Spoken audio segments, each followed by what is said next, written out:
So Money in the Bank came and went last night, and the biggest shock that caught everybody in the main event was the return of R-Truth.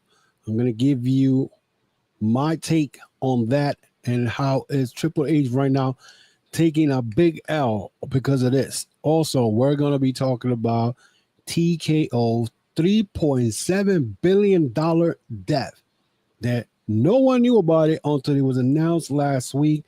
What is going on with WWE? Also, last night during the pay-per-view, they announced that WrestleMania 42 will be in Vegas again.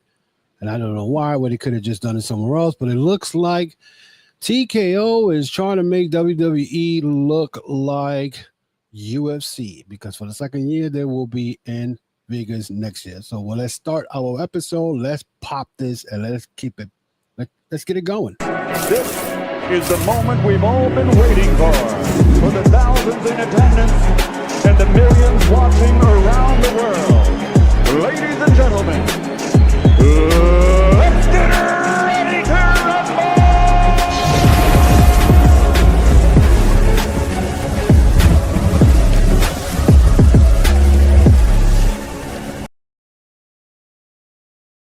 Welcome to another episode 248, and we're going to be talking about Money in the Bank, the shocker that happened last night, the death that TKO is in the billions, not in the millions, in the billions, and Vegas is having WrestleMania once again for next year and whatnot. Guys, if you have not subscribed to the channel, please do so. If you miss any episode, subscribe to the channel and hit the notification button for new uploads and hit the like button. So, also, if you guys have any questions during this live feed, you're welcome to ask, and I'll try to answer it during the live stream. So let's get it jumping here. So last night, we had Money in the Bank, and that match, those matches were pretty good. It wasn't a bad pay-per-view. It was in some ways. There was one match I said, why are we doing this? All because you have Worlds Collide. You have to have a AAA wrestler in Money in the Bank and lose on top of that. So why, that's one of the matches I felt like, why are we even doing it? I mean, originally WWE had announced they only had 4 matches. And I was talking to Big Mike from Run in Wrestling, and I'm saying, why they only have 4 matches? But then he said, maybe on SmackDown, they will announce a match. Well, then he announced it on SmackDown. They announced they're doing the Worlds Collide, which it was Dominic versus Octagon Jr. But honestly, the big stuff that happened on they caught me off guard, really. Pretty much all the matches, I pretty much called it to the T, except with 2 matches that had me that I kind of was like, okay, I thought this was going to happen, blah, blah, blah. So the first one was the women's Money in the Bank. The women's Money in the Bank match was pretty decent. It wasn't bad. I was rooting for Roxanne Perez. And the reason I was rooting for Roxanne Perez was because maybe a lot of people will not agree with me, but Roxanne Perez is the MVP in the women's division right now in WWE. She did so much good work up in NXT. I believe she was a 2-time NXT champion. I could be wrong since I don't watch NXT. And the woman performs to perfectly, and to me, I feel like, she should win the Money in the Bank. That's who I was gunning for. Now, I did see a couple of stuff online where people was like, oh, Naomi should win it. Now, the first thing I said to myself, why would Naomi win this Money in the Bank when in reality she hasn't even pretty much even started with her feud against Jay Cargill? I mean, and I believe she lost to Jay Cargill at WrestleMania, if I could be wrong. But to me, I was like, okay, this don't make any sense if she wins. And lo and behold, WWE did exactly what I thought they were going to do, and that was give the Money in the Bank to Naomi. My question is why? And after listening to her at the post match with Big E, yes, she deserves it. She's been in WWE for a long time, whatever. But they waited 16 years to get this woman her flowers. 16 years she's been in there. And now is where you want to give her a Money in the Bank contract. And this is what I said at Triple H. A lot of people say, oh, Triple H is cooking. Triple H ain't cooking shit. Because now is that you realize that this woman has some type of talent. You know what I'm saying? She's good. She's doing, I mean, her heel work right now is on point. But I just still feel like you're not pushing this Jade Cargill, Bianca Belair, and Naomi storyline like it's supposed to. This shit is dragging. And I said this during the last week in one of my episodes that I had, that I felt that they're dragging that storyline between Jade Cargill and Naomi. And the funny thing is that sure enough, that they're gonna drag it even more now. I don't know if Bianca Belair is hurt and whatnot, but when I saw Naomi win, the first thing I said was, that's all I can say. Why is she winning it? Now, people got these, these philosophies that they say that Naomi's going to be the first one who's going to fail to cash in. Let me remind you guys, there's been a couple of guys who's tried to cash in and have failed. Let's not forget. First one, Mr. Kennedy, years ago, he won the Money in the Bank and he lost his match against Edge. Same thing could be said with the Lone Wolf, Baron Corbin. He was the lone wolf. Remember that? He tried to cash in. He didn't cash in. So the whole point of Naomi winning the Money in the Bank does not make any sense to me at all. Because, okay, so she wins the Money in the Bank. So now you're going to go with that Money in the Bank briefcase. The possibility that's going to be a whole, three-way type of thing. So then the person who wins that briefcase go against Tiffany Stratton, and at that time, Tiffany's still the champion at that time. It's crazy. Now, the rest of the other women who wrestled, Roxanne Perez, she did very well in there. So did Julia. So did Stephanie Vaquel. Stephanie Vaquel is a beast. And Stephanie Vaquel fought 3 times in less than 24 hours. She wrestled at SmackDown. Then she wrestled at Worlds Collide and whatnot. And she wrestled last night. So this woman is on point. This La Primera is off. This is why I said Stephanie Vaquel is a beast when she was in AEW and CMML, and she is pointing at. She's showing it. So is Julia. These are women who've been out there wrestling for years and whatnot, and people just like, oh, who's this, whatever. But Stephanie Vaquel, 3 matches in 24 hours and whatnot. You can't ask for nothing better than that. You know what I'm saying? Julia, of course, I knew Julia was not going to win. And I knew Stephanie was not going to win because these women had just came off the roster. Julia, I know she was not going to win because she's going after Selena Vega and her United States title. I see Julia bidding her for that. Selena Vega does not. Her as a United States title does not, I don't see her as a good champion. I'm sorry. And then, when I do my podcast here, this is a no holds bar. I'm going to say what I want to say because this is my platform. I'm going to say what I want. And at the end of the day, Selena Vega is not a good United States champion. This woman usually botches her matches and whatnot. So I see Julia beating her for the United States title. It's going to happen. It's going to happen. The next match, I think it was the Dominic versus Octagon Jr. Again, why we even had this match? Dominic, they needed a 5th match, and Dominic dominated most of this match. So WWE, what they did, they buy AAA, and then they go and soon as they bring one of these stars from AAA, they put them again, somebody from WWE, and they end up beating AAA guy. Octagon Jr. has been around for years. Now, is this helping Dominic at the end of the day? Not really.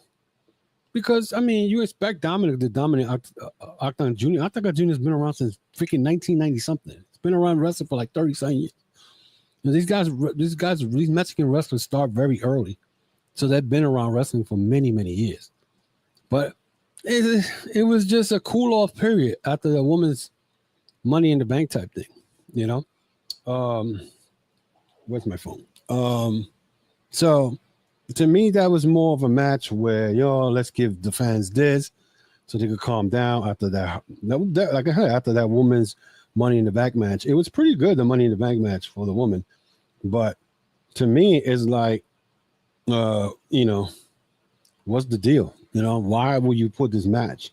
So then we had Lila Valkyria against Becky Lynch. I knew that Lila Valkyria was going to lose the belt to, to this match. What up? Looking good, bro. Great job. Thanks, Caviar Dreams. I know who that is. I appreciate it, man. I appreciate it. Much love to you, bro.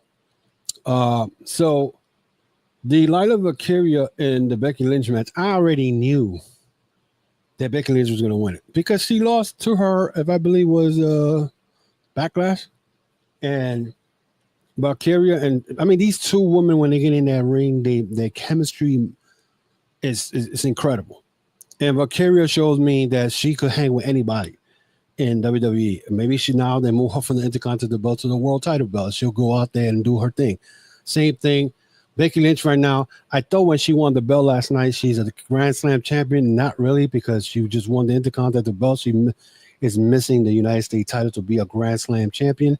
So, but we will see. I mean, where does Becky Lynch goes from here? I don't know. But to me, it was a decent match. And honestly, it was a decent match. Was it better than the first one? It was kind of the same, but they delivered. The only thing that I was listening during this match was the people saying, "We want truth." There was chanting, "We want truth." Now, the funny thing is that there was someone, again, when it comes to these wrestling fans, they usually post stuff that is not even real. They'll grab anything just to get their little likes, And somebody put that WWE had put a sign where they said that if you get caught chanting "We want truth" in the arena, you was going to get escorted out. I said, well, I guess the arena is going to be empty because we're talking about thousands. There was 16,000 people in that arena. You was going to go and, and get rid of everybody?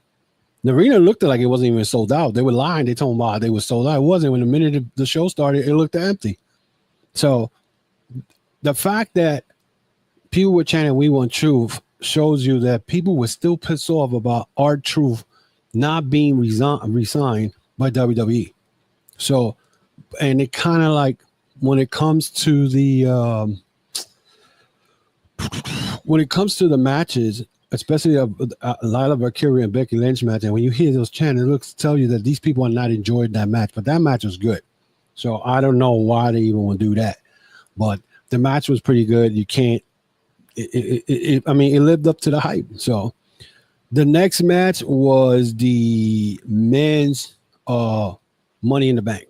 Now, I believe, I could be wrong, but I could believe Seth Rollins the first guy to ever win the Money in the Bank twice, unless Edge did it. But that match was pretty good too. It lived up to the hype. The best part, I think, of the night was seeing Solo Sikoa get turned on by Fatu, and Fatu turning babyface. What Fatu did to Bronson Reed was incredible. Now, I'm not surprised because this guy is a beast in the ring. I seen him wrestle Bronson Reed when they went in the independence scene. So we're gonna see. Okay, let's see. We're working on a wrestling event in Woodbury. We're gonna need Chokeslam to pull up. All right, I'll be there. Just let me know what day it is, and I'll be there. You know what I'm saying? So shout out to the people who does those events in Woodbury. I believe it's ECPW, Eastern Coast Pro Wrestling. I've done commentated for those people up there. I interviewed a couple of guys, the wrestlers back then. So we're definitely going to pull up there. So shout out to Caviar Dreams, guys. Check them out on Instagram. They're involved in a lot of projects and whatnot. So check them out. So back to the wrestling thing. So to me, I was like, Seth Rollins winning this the second time. The second time was what I expected. And the reason I expected that was to think about it. They just created a new group. Bronson Reed and Braun Breaker. So I expected that. But going back to Jacob Fatu turning on Solo Sikoa and telling him, I hate you, sets up for now a bigger storyline. You're going to see Solo Sikoa and Jacob Fatu going at it. JC Mateo, let me tell you something about JC Mateo, a.k.a. Jeff Cobb. The nerve of people to say, oh, why is Jeff Cobb a big thing? You know, so much hype for Jeff Cobb. Jeff Cobb, if you see any of Jeff Cobb wrestling matches in Japan, you will know this man is awesome. But the way that WWE is making him look, this past Friday, he just took a L to, you know, Jimmy Uso. For what? So not only is the man been here for probably a month and a half. They changed his name. He's taking an L, and he got a spear out of his boot this last night. So what's the point? If you're going to make this guy, and then to top it off, you put him with Solo Sikoa like he's a part of Samoan squad team or something. He's not Samoan. He's going from Guam. But they got all these island boys hanging out together.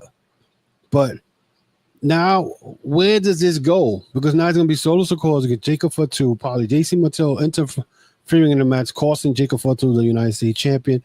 I could see that happening.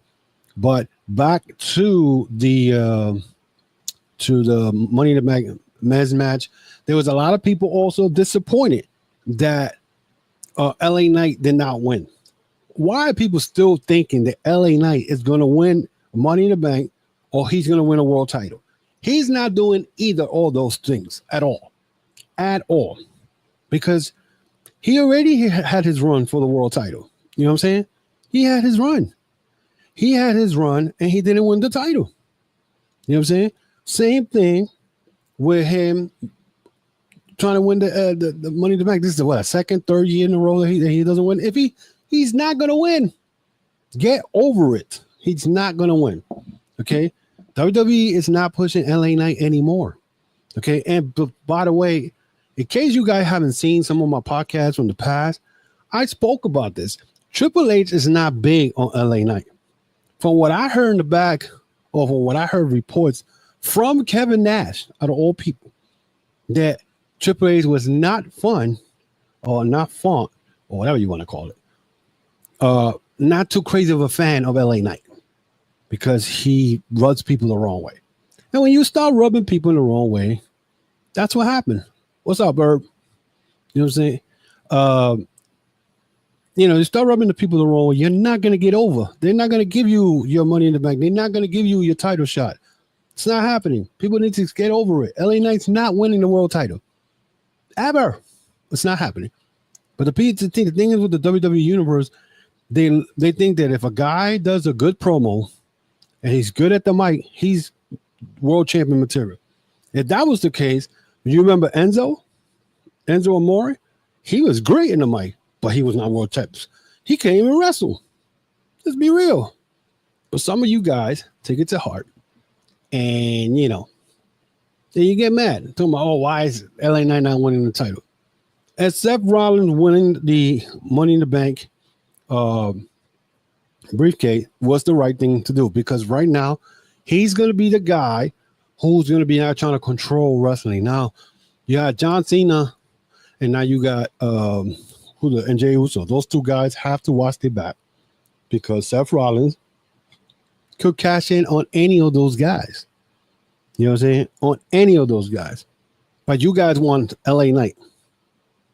Really? LA Knight. You want for him to go walk around with a briefcase. What? Bro, what are you talking about, man? LA Knight is good on the mic. He's an all right wrestler. I won't say he's the greatest wrestler. He's still got little things that I don't like about. But it's not going to work. He's not winning nothing, guys. Come on, let's get over it, Also, then we saw the main event, which was Logan Paul and John Cena against Cody Rhodes and Jey Uso. Now, my thing with this match was, toward the end, Jey Uso was getting his ass whooped and whatnot. And then we saw then Logan Paul and John Cena get into an argument. I was like, are you serious? This got to be crazy. You know what I'm saying? with John Cena and Logan Paul getting into arguing in the middle of a match, I was like, okay. Once I saw this, I was like, Cody Rhodes and Jey Uso's going to win somewhere somehow. But the way the end of the match, and once I saw John Cena with the how you call it, with the belt and hit Cody with the belt, I did not expect anybody to go in the ring, especially a guy with a hood, black hood, and jump John Cena. I'm like saying, who the hell is that?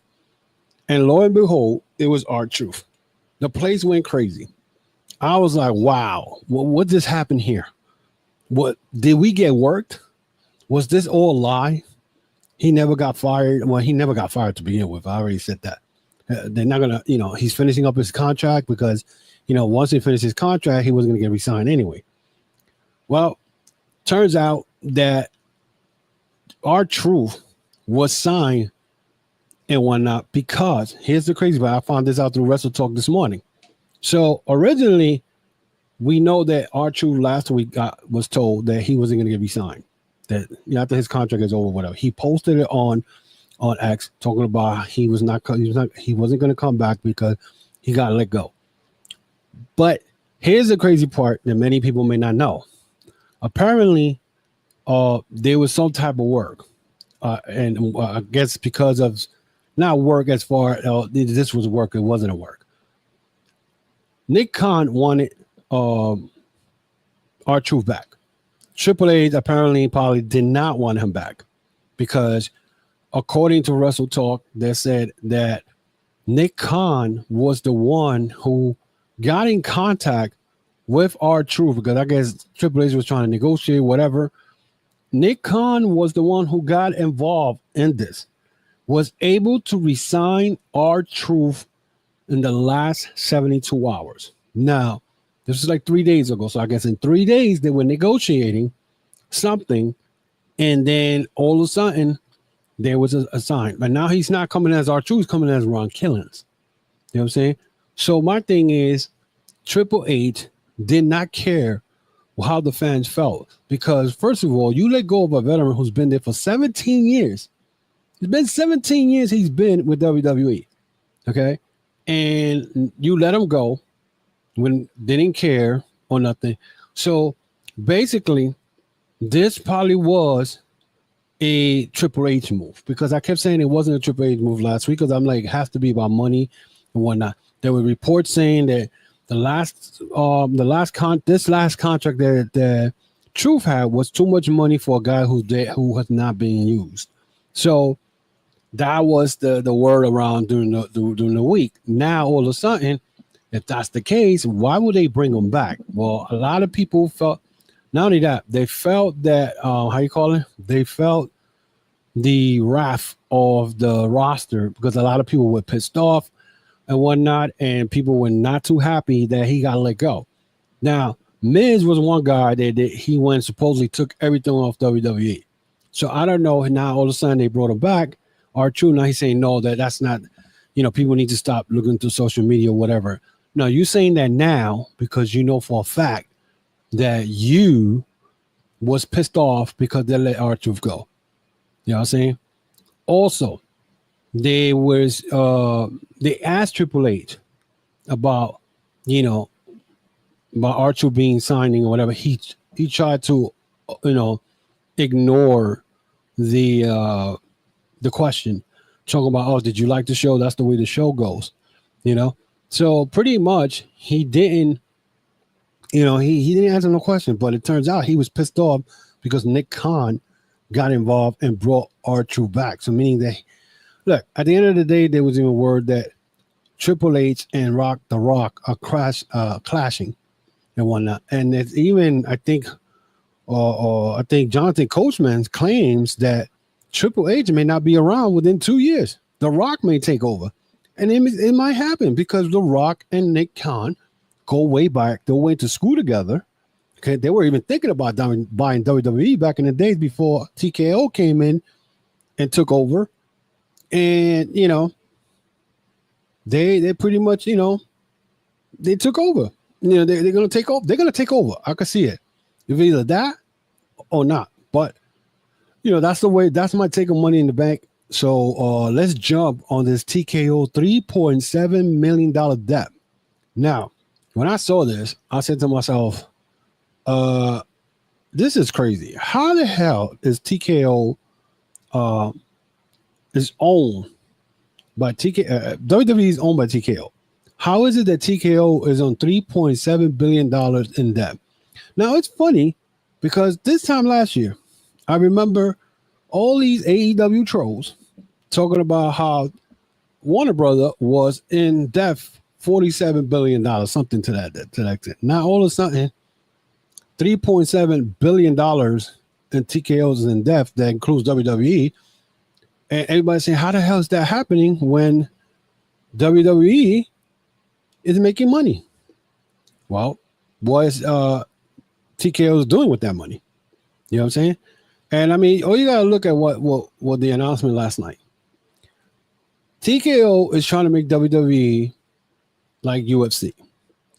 They're trying to keep WWE probably from spending money, going to other countries and stuff like that, and because originally WrestleMania 42 was supposed to be in Louisiana and New Orleans, and they bailed out.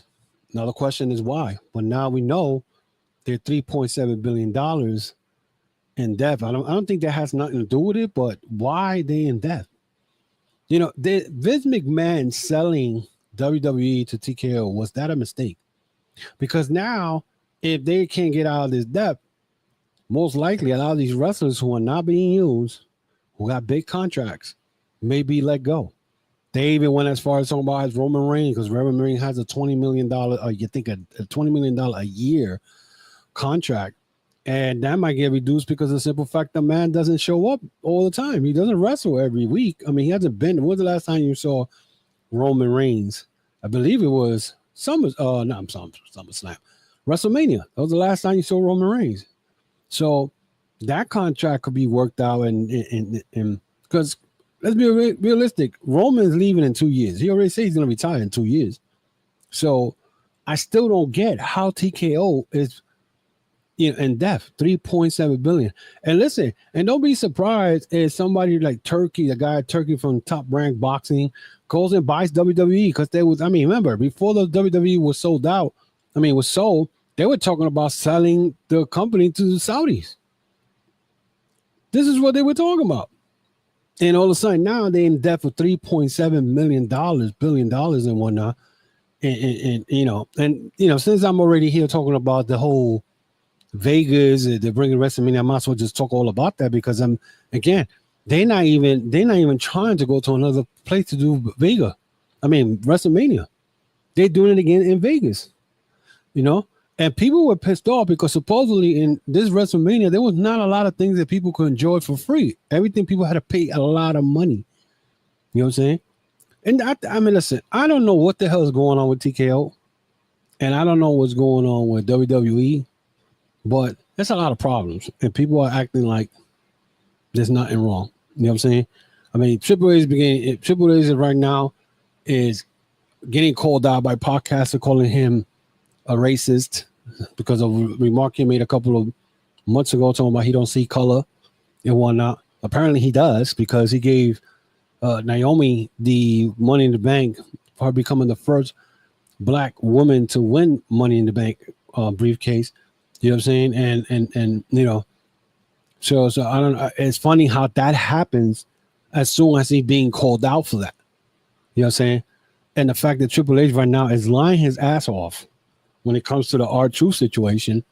So, the guy's not making himself look good. And to top it off on that, all that, there's reports that him and The Rock are clashing, and The Rock may be taking over and bringing his own creative guy. I don't know the guy's name. I can't get it off my head because I can't remember him. But The Rock has somebody who works on creative. He used to work with WWE back in the days. So, I mean, the way I'm looking at this with this whole TKO and that Vegas again, having WrestleMania again, is WWE going to be like UFC? Most of their big shows are going to be in Vegas and whatnot. You know, is WrestleMania going to be in Vegas from now on? It can happen because, I mean, they could go to New York, but that's going to cost a little bit of money. You know what I'm saying? They could do LA. They were LA last night, but that's not a WrestleMania. You know what I'm saying? They're having another 2-night event at WrestleMania. And people, like I said, I'm sure that the whole WWE universe, especially the trolls, the AEW trolls, you know what I'm saying? Or the WWE trolls, that's what I mean, who right now are like shaking their heads, scratching their heads because asking themselves, wait a minute, how does this happen? Who were the same ones who was talking nonsense to AEW, talking about AEW doesn't do this, and AEW is going to go out of business. AEW is going to be in debt. AEW is going to hope they die. You know the deal. You know the deal. You know what I'm saying? You know the deal. You know what I'm saying? So at the end of the day, the way I look at it is, you know, there's a lot of problem with WWE right now. And I'm not talking about these events, because last night the event was pretty good. It was decent and whatnot. The fact that R2 had to be signed 72 hours ago and kept secret, and that Triple H is upset with that because Nick Khan was the one who brought him in, you already see the cracks when it comes to backstage and whatnot. I mean, the fact that Triple H even thought of doing a fucking show about how the ins and outs of, how you call it, the how they create stories and all that right there, you messing up with kayfabe completely. You know what I'm saying? It's just nonsense. So to me, we'll see about that. I mean, again, let me know what you think about this. Let me know your thoughts of the whole R2 showing up last night, attacking John Cena and whatnot. Cody Rhodes and Jey Uso ended up winning that match. And then Cody ended up pinning John Cena.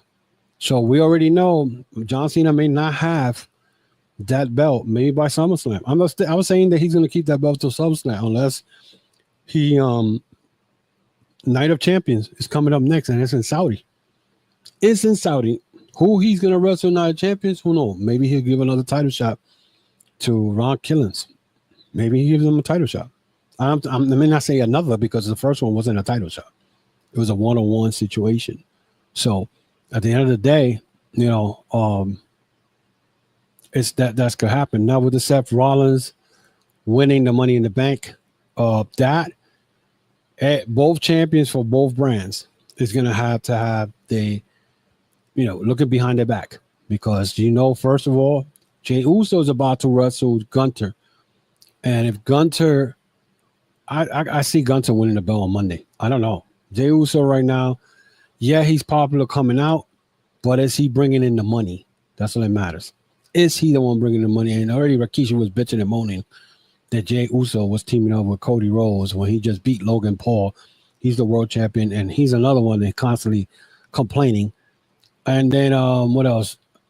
Becky Lynch, I don't know where she goes with that. I don't know who's going to be her next opponent in the big feud.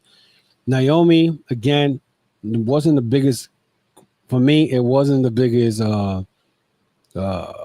pick to win the women's Money in the Bank, because again, her story with Jade Carter, Bianca, has not even started yet.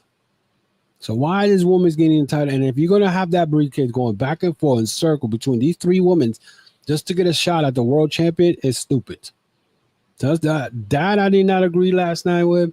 The fact that you brought in a AAA guy, Undertaker Jr. to go against Dominic Mysterio, don't know why. And how you call it, and the whole, what else I saw there? But Solo Sikoa and Jacob Fatu, that's going to be very interesting. I'm definitely going to be checking SmackDown on that. So we'll see. We'll see what happens with that, and I'll follow it up and whatnot. So with that, guys, I think that's about it for me today. Shout out to everybody who came and showed some love. Shout out to Caviar Dreams. Again, go check them out. They have a lot of stuff. They're involved in all kinds of dealings. They are the ones who also do my they're the ones who do my how you call it, my my shirts and my hats and all that. So check them out on Instagram and actually YouTube also. They have a podcast. Check them out, and on Facebook. So check them out. Also, guys, let me know what you think about all that. Also, you guys want to follow me? Check me out on Facebook, Instagram, DX, and of course, subscribe to the YouTube channel and whatnot. We are part of the Chair Shot Sport Media Group. Plus, we're also part of Jono's Podcast Network in England. So we're all over the place, guys. So check us out and support. Again, share this with your friends. Let everybody know what's going on in the world of wrestling. So let me know what you think about this whole thing with Money in the Bank. Let me know about this whole 3.7 death that TKO has with WWE. And what are your thoughts of WrestleMania coming back in Vegas? So let me know what you think. So with that, guys, that is it for me today.